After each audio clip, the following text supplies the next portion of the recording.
Polícia Civil de São Paulo prendeu hoje 6 pessoas suspeitas de participar de um esquema de lavagem de dinheiro para o PCC. Além das 6 prisões, a polícia cumpriu 33 mandados de busca e apreensão nos estados de São Paulo, Paraná, Ceará, Espírito Santo e Bahia.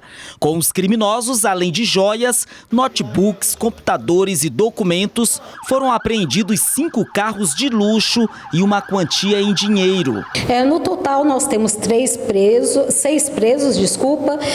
de 13 mandados de prisão. Alguns fugiram, conseguiram a fuga e, na verdade, hoje são 33 mandados de busca e apreensão.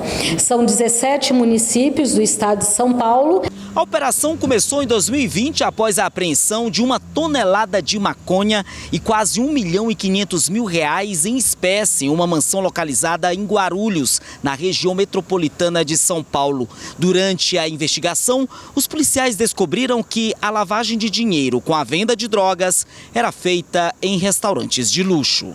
A partir dessa prisão, nós deflagramos uma segunda fase, que foi no ano de 2022, onde nós conseguimos saber realmente quem era o dono da droga e acabamos descobrindo que ele fazia parte de uma organização criminosa conhecida aqui de São Paulo. As investigações indicaram que os criminosos mantinham um sofisticado e moderno esquema de lavagem de dinheiro. Tudo era feito com o auxílio de um escritório de contabilidade. Um dos envolvidos era um empresário, preso hoje pela polícia em Guarulhos. Eles chegaram a movimentar cerca de R$2 bilhões. Com o grande valor auferido com os crimes, eles se tornavam empresários de respeito, inclusive, tanto em São Paulo quanto aqui em Guarulhos. O próximo passo, tudo que está sendo angariado na data de hoje nessa operação, servirá de prova para a segunda parte da persecução penal, quando então nós vamos mandar para o judiciário,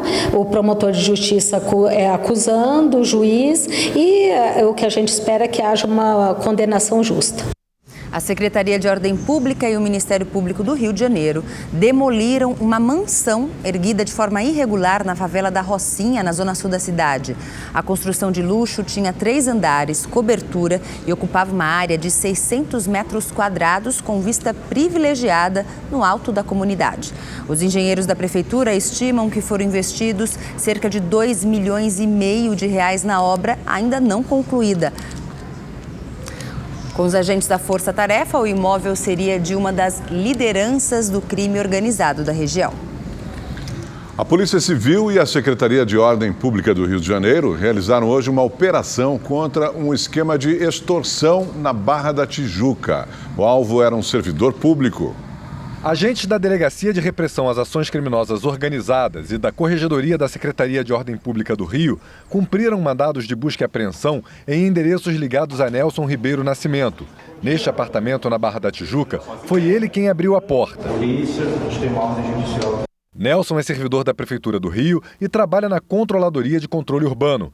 Ele é suspeito de extorquir professores que dão aulas de beach tênis, vôlei, entre outras atividades na Praia da Barra. De acordo com a polícia, a investigação começou há 1 ano, após denúncia da própria Prefeitura do Rio, relatando que o servidor exigia 10% das mensalidades dos alunos para que a atividade fosse autorizada.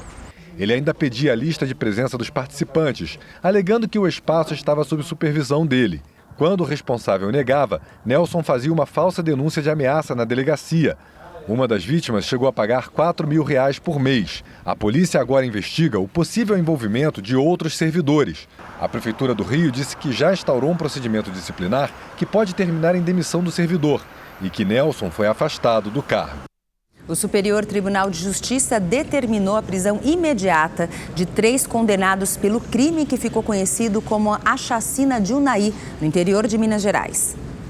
Podem ser presos a qualquer momento os 3 condenados pelas execuções do motorista e 3 fiscais. Eles investigavam denúncias de trabalho escravo em fazendas da região e foram surpreendidos em uma emboscada em janeiro de 2004. Morreram na chacina o motorista Ailton Pereira de Oliveira e os auditores Nelson José da Silva, João Batista Soares Lage e Eratóstenes de Almeida Gonçalves. O proprietário rural Norberto Mânica foi condenado a 56 anos de prisão como mandante do crime. Também foram considerados culpados José Alberto de Castro e Hugo Alves Pimenta, responsáveis por contratar os matadores. A polícia do Rio de Janeiro investiga as mortes de cães que vivem em um condomínio na Barra da Tijuca, na zona oeste da cidade. Desde dezembro, pelo menos 20 animais foram intoxicados.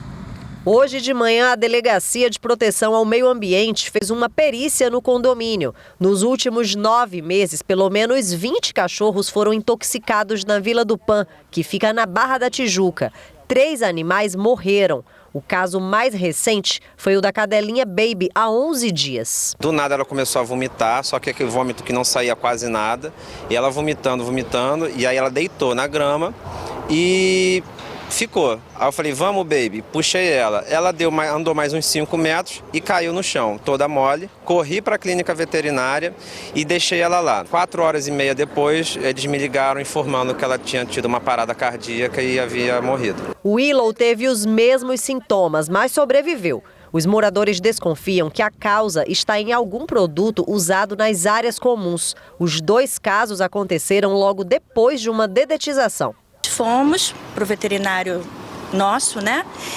E ele suspeitou, sim, por causa do quadro clínico, de intoxicação. Fizemos todos os exames, exame de sangue, só está faltando sair um. Mas ele continua suspeitando de intoxicação por algum agente químico, né, aqui da área. Após alguns moradores registrarem denúncias, a polícia começou a apurar os fatos para entender o que causou a intoxicação dos pets. O responsável deve responder pelo crime de maus tratos a animais, com pena de 2 a 5 anos de prisão. A Acron, empresa responsável pela dedetização, disse que o possível envenenamento não foi causado pelo serviço e que o produto para o controle de ratos é colocado dentro de caixas para evitar contato de pessoas e animais. Já o condomínio afirmou que não há comprovação de que a intoxicação tenha ocorrido lá e que está tentando esclarecer o caso. A Secretaria de Proteção e Defesa dos Animais também fez uma fiscalização. A OAB orienta que os tutores que tiveram problemas procurem a polícia. Ela vai começar a fazer os procedimentos necessários, os procedimentos investigativos e aí sim, talvez cheguemos aí a quem fez essa barbaridade. Mas repito, o condomínio pode ser também culpabilizado na questão. Mané também ficou doente. O cãozinho de 2 anos ficou 4 dias internado. Agora o José Márcio redobrou a atenção nos passeios.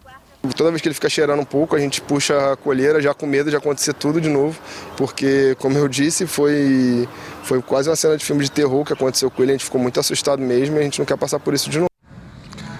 O Rio Grande do Sul segue em alerta para novos temporais e pode registrar até queda de granizo nos próximos dias. Hoje foram registrados alagamentos em várias cidades do estado. 47 pessoas morreram. Semáforos sem funcionar e ruas alagadas. As fortes chuvas que atingem o Rio Grande do Sul têm causado muitos transtornos. Em Camaquã, uma barragem às margens da BR-116 se rompeu e arrastou uma viatura da Polícia Rodoviária Federal. O agente ficou em cima do veículo para se proteger. A Prefeitura de Camaquã falou sobre a situação do município. Então a gente teve na parte da manhã atenção mais especial para a região aqui do interior do município, nas estradas vicinais, né? A gente teve 7 ou 8 estradas que tiveram pontos de alagamento. Outros 3 carros também foram levados pela força da correnteza. As aulas em 7 escolas da rede municipal foram canceladas.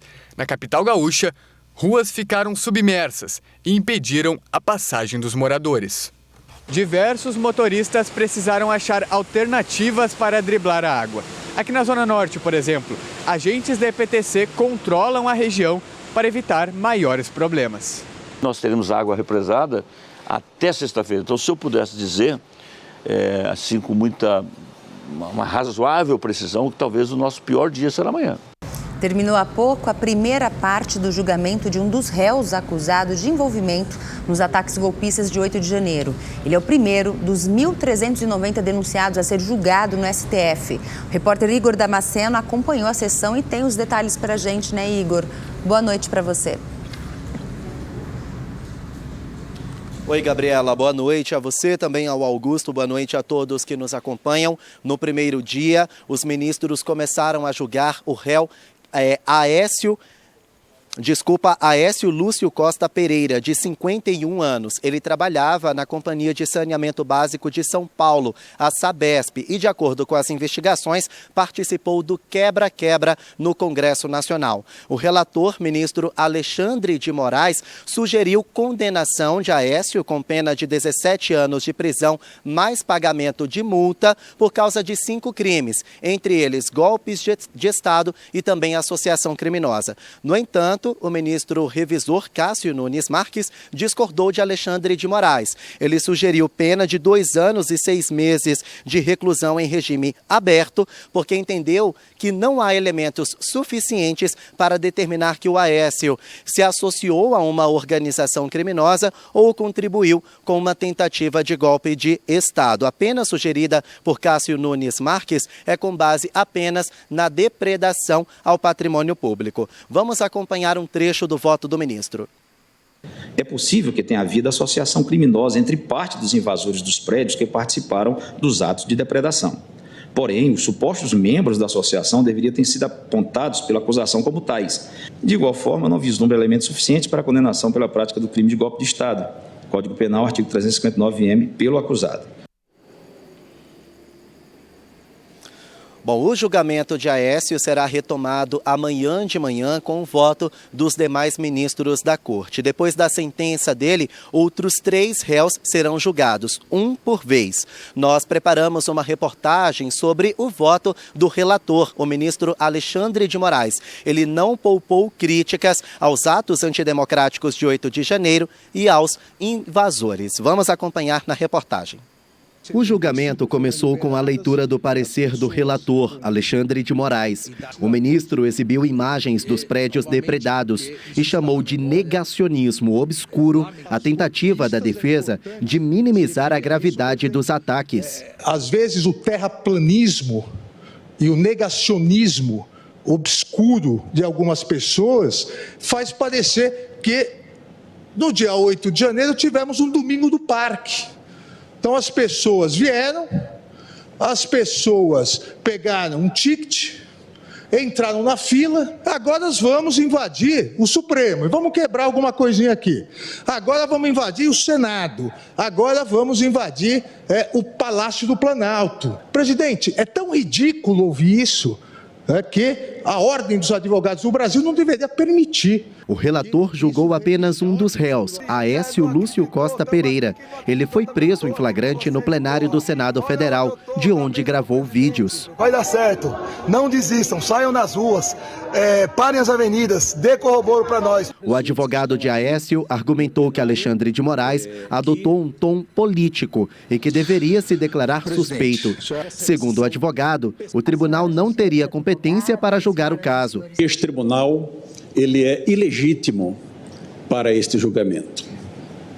A Constituição da República, em seu artigo 102, 1, letra B, narra exatamente, senhor ministro relator, quais são as autoridades, as pessoas sujeitas à jurisdição deste tribunal quando praticarem crime comum. E, no caso concreto que nós estamos a examinar, senhora presidente, inequivocamente, a competência para julgamento é do juízo federal de primeira instância. O representante no Ministério Público defendeu que Aécio se associou à multidão armada para atentar contra a democracia e o governo legitimamente eleito. Um vídeo gravado pelo próprio Aécio Lúcio Costa Pereira, na mesa diretora do Senado Federal, usando camiseta ostentando os dizeres intervenção militar federal. É perceptível o deleite do imputado com os atos violentos praticados ao dizer, aspas, amigos da Sabesp, quem não acreditou, estamos aqui. Quem não acreditou, estou aqui por vocês também. Olha onde eu estou. na mesa do presidente. O ministro Alexandre de Moraes decidiu pela condenação do acusado e sugeriu pena de 17 anos de prisão, sendo os 2 últimos no regime semiaberto, além de pagamento de multa de 30 milhões de reais em danos morais coletivos, ou seja, deverá dividir a multa com os outros condenados. Os demais réus são Matheus Lima Carvalho, acusado de depredar o Congresso Nacional, Tiago Matar e Moacir José dos Santos, que, segundo a Procuradoria-Geral da República, invadiram o Palácio do Planalto. Somente Moacir está solto. Esses extremistas que não gostam do Supremo Tribunal Federal são a minoria da população.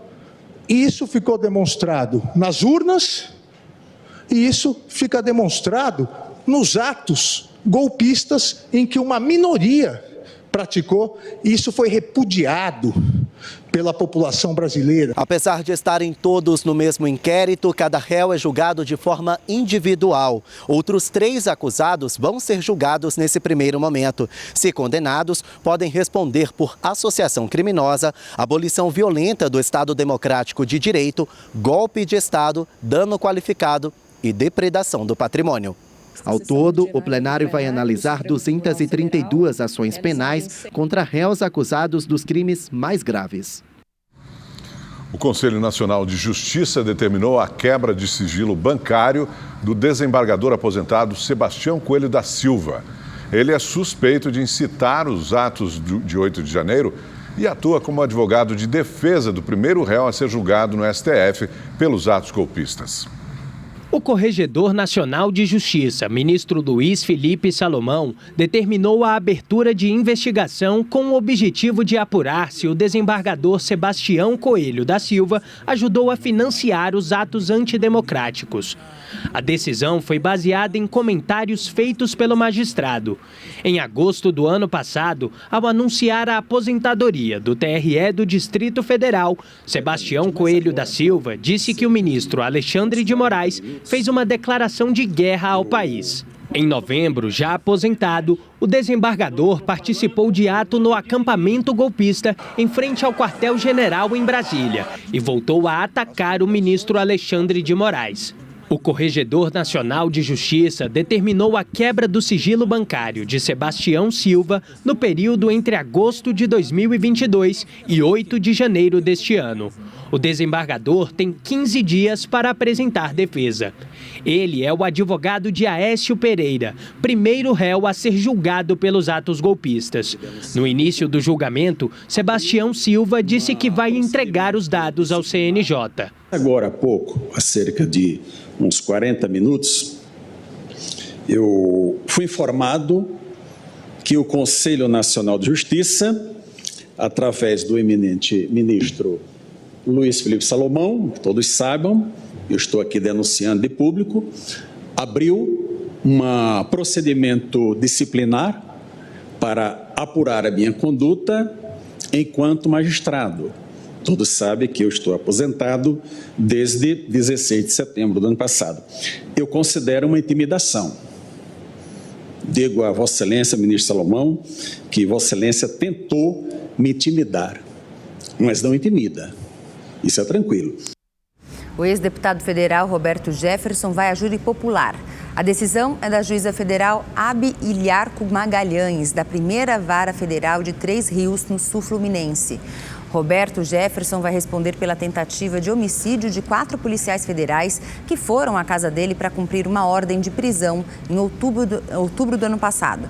No ataque, 2 agentes tiveram ferimentos leves. A juíza também manteve a prisão preventiva do ex-deputado. Roberto Jefferson está internado num hospital da Zona Sul do Rio. A defesa dele informou por telefone que só vai se manifestar nos autos do processo. E veja a seguir, reclamações contra planos de saúde aumentam 6 vezes nos últimos anos e já somam 900 por dia. O Rede TV News faz uma rápida pausa e volta já.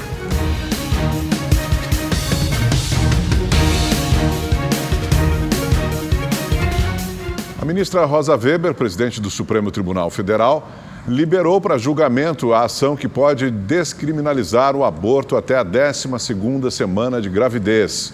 A data do julgamento ainda não foi definida. A ação protocolada pelo PSOL tramita na corte desde 2017. O partido defende que a interrupção da gravidez até a 12ª semana deixe de ser crime. Hoje, a legislação só permite o aborto em casos de estupro, de feto anencéfalo ou quando há risco à vida da gestante. Por maioria de votos, a terceira sessão do Superior Tribunal de Justiça confirmou hoje que a Justiça pode dar salvo-conduto para pacientes cultivarem cannabis com finalidade medicinal. O Ceará já concedeu mais de 40 liminares que permitem o cultivo da planta. Essa pessoa não quer se identificar por receio de ser estigmatizada. Ela sofre de depressão desde 2014 e, recentemente, por meio de um habeas corpus, obteve o direito de cultivar cannabis medicinal. Desde então, deixou de usar os medicamentos tradicionais. Eles me davam muitos efeitos colaterais, que era... ou eu sentia muito sono, eu não conseguia ficar acordada direito, eu não conseguia raciocinar direito, ou se eu não tomasse o medicamento, eu ficava sem conseguir dormir. E aí, uma amiga minha em 2020 me recomendou tomar um óleo de CBD, e eu comecei a usar o óleo de CBD e a vaporizar um pouco de cannabis também. O habeas corpus tem sido o recurso judicial utilizado para garantir esse tipo de tratamento, mas a aceitação dele variava de estado para estado, o que trazia insegurança jurídica. Se houver uma denúncia de vizinho, por exemplo, isso de vez em quando acontece, a pessoa pode ser presa, né? Então, para evitar esse constrangimento do Estado, a gente entra com habeas corpus, né? E isso vem acontecendo desde 2017 aqui no Ceará, já é um fenômeno nacional. Hoje, a terceira sessão do Superior Tribunal de Justiça decidiu, com a maioria dos votos, que o plantio da maconha para a extração do óleo de uso medicinal, o canabidiol, não configura crime de tráfico de drogas. Hoje, no STJ, a terceira sessão do STJ, unificou a jurisprudência dizendo que é cabível, sim, habeas corpus para cultivo. Foram 7 votos favoráveis a 2 contra. O paciente precisa ter receita médica, precisa demonstrar que necessita, né, que aquele cultivo é para fins medicinais exclusivamente e dele ou de um familiar. Tá? Os pacientes conseguem na Agência Nacional de Vigilância Sanitária, Anvisa, uma autorização para importar produtos medicinais derivados da cannabis. Mas o alto custo dessa importação é um dos fatores que faz essas pessoas entrarem com a ação judicial. Esse produto na farmácia, a média de preço é de R$ 1.500 a R$ 2.000 e importado da mesma forma, fora a burocracia, os pacientes ou eles judicializam para que o Estado pague, né, os seus produtos ou que o plano de saúde pague pela via civil, ou eles começam a cultivar em casa para plantar. Eu nunca mais, desde 2020, eu não tive mais grandes crises, aquelas crises de você que eu tive antes, que eram recorrentes, eu não tive mais. E agora, com esse medicamento, eu não sinto isso. Ele conseguiu controlar a minha doença, ele conseguiu controlar a minha depressão sem me trazer efeitos colaterais. Eu não sinto mais esses desconfortos. O governador Tarcísio de Freitas, do Republicanos, sancionou o projeto de lei que obriga bares e restaurantes e estabelecimentos similares a oferecer água potável de graça aos clientes. A lei passa a valer a partir de hoje. Pelo texto, a informação sobre fornecimento de água potável deve estar visível em cartazes ou no cardápio, por exemplo. O projeto de lei é de autoria do deputado Átila Jacomussi, do Solidariedade, e foi aprovado na Assembleia Legislativa no final de agosto. A seguir tem as notícias do esporte, com novidade aqui na Rede TV, é o campeonato alemão que estreia na nossa telinha neste final de semana. Isso mesmo, e agora, direto do Espaço da Sorte, na Avenida Paulista, a gente acompanha o sorteio da Mais Milionária. O prêmio é de R$72 milhões. O Rede TV News volta logo em seguida, fique com a gente.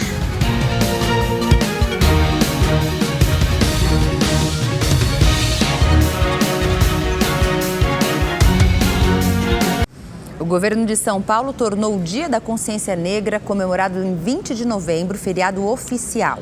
Tarcísio sancionou um projeto de lei do deputado estadual Teonílio Barba, do PT. A decisão já vale para esse ano, tá? O Dia da Consciência Negra é feriado em algumas cidades paulistas, mas não fazia parte do calendário estadual oficial. Segundo o Palácio dos Bandeirantes, o objetivo da medida é potencializar a importância do debate sobre o povo e também a cultura africana no Brasil. E você vai ver a seguir, a Câmara dos Deputados aprova o texto base do projeto que cria a cobrança de impostos para as apostas online. Rede TV News volta já. O número de reclamações contra os planos de saúde disparou nos primeiros 7 meses deste ano. Só a ANS, a Agência Nacional de Saúde Complementar, registrou quase 900 reclamações por dia. A maioria delas por atrasos na marcação de exames e consultas. O Alexandre tem convênio médico e deu entrada na emergência de um hospital com quadro grave de embolia pulmonar em maio deste ano. Ele ficou 1 semana internado e logo chegou a conta de R$6.000. A saída foi recorrer à ANS.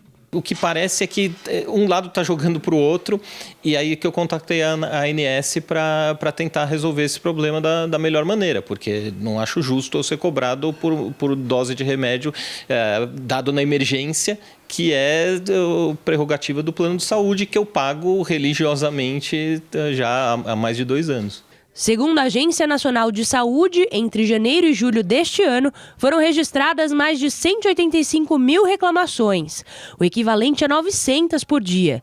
Foram mais de 117.000 queixas que o mesmo período em 2019, antes da pandemia da Covid-19. Uma das reclamações mais registrada é em relação ao prazo máximo de atendimento, ou seja, quando as operadoras ultrapassam os dias previstos na tabela da agência para consultas e tratamentos. Entre janeiro e julho de 2019, foram mais de 4.600 queixas, contra 29.000 no mesmo período neste ano, um número 6 vezes maior. Esse prazo varia, né? Varia de imediato, se é uma situação de urgência e emergência, até o máximo de 21 dias úteis. Então, a operadora ela tem que garantir a cobertura e ela tem que garantir a observância desses prazos máximos estabelecidos pela Agência Nacional de Saúde Suplementar. Em nota, a Federação Nacional de Saúde Suplementar, a FinaSaúde, afirma que as empresas estão trabalhando para melhorar a infraestrutura de atendimento e os sistemas. E destaca que os planos têm canais próprios para reclamações e que a taxa de resolutividade no setor supera 90%. Em junho deste ano, a ANS chegou a determinar a suspensão de 31 planos de saúde de 9 operadoras por reclamações de beneficiários em relação à cobertura assistencial durante o primeiro trimestre deste ano. E a Agência Nacional de Suplementar tem poderes para decretar essa falência, entre aspas, que a gente chama de liquidação judicial, de determinar a alienação compulsória da carteira, de cancelar o registro da operadora, ou seja, de tirar essa operadora do mercado. A Câmara dos Deputados aprovou há pouco o texto base do projeto que estabelece a cobrança de impostos sobre as apostas online. Os deputados também aprovaram o pedido de urgência para a votação da mini-reforma eleitoral. Então a gente vai a Brasília falar agora com a repórter Maria Ferreira. Boa noite. Quais são suas informações, Maria? Boa noite a todos que nos acompanham. Olha, a mini-reforma eleitoral tem 2 projetos, um de lei e um de lei complementar. Os requerimentos de urgência desses 2 projetos foram aprovados com mais de 360 votos. E os deputados, eles têm pressa porque esse projeto da mini-reforma eleitoral precisa ser aprovado no Congresso Nacional, Câmara e Senado e sancionado pelo presidente Lula até o dia 6 de outubro, para que as regras possam valer já nas eleições municipais do ano que vem. E olha, entre as alterações, a mini-reforma caracteriza as situações de fraude eleitoral em relação às cotas de gênero, também flexibiliza normas para a prestação de contas dos partidos e ainda modifica prazos no calendário eleitoral. Mas apesar dessa pressa, os 2 projetos só poderão ser votados depois que outros 2 projetos também forem votados no plenário da Câmara dos Deputados. São eles o que trata da compensação aos estados pelas perdas do ICMS sobre os combustíveis e também sobre a taxação das apostas esportivas. Esse das apostas esportivas foi o primeiro item da pauta. Ele já está aprovado, os deputados agora só votam os destaques. O site, segundo essa proposta, deverão pagar 18% sobre a receita recebida dessas apostas com os jogos, tirando os prêmios. O novo ministro dos Esportes, André Fufuca, disse que a receita que vai ser recebida com essa taxação das apostas esportivas vai ser dividida para diversas áreas. Fufuca, que hoje foi empossado no cargo de ministro do Esporte, juntamente com o Silvio Costa Filho, ministro de Portos e Aeroportos. Sobre isso, nós fizemos uma reportagem. Vamos acompanhar. A cerimônia no Palácio do Planalto foi fechada. A troca nos ministérios foi um arranjo político do presidente Lula em busca de mais apoio no Congresso Nacional. Em seguida, sem a presença de Lula, houve a transmissão de posse. O ex-líder do PP na Câmara, André Fufuca, assumiu o Ministério do Esporte no lugar de Ana Moser. A ex-ministra não compareceu. Junto com a pasta, o novo ministro vai herdar o controle da taxação das apostas esportivas online, que, segundo o Ministério da Economia, deve render 2 bilhões de reais somente no ano que vem. Há uma determinada distribuição que será feita não apenas com o esporte, mas com outras áreas vitais, como turismo, como seguridade social, educação.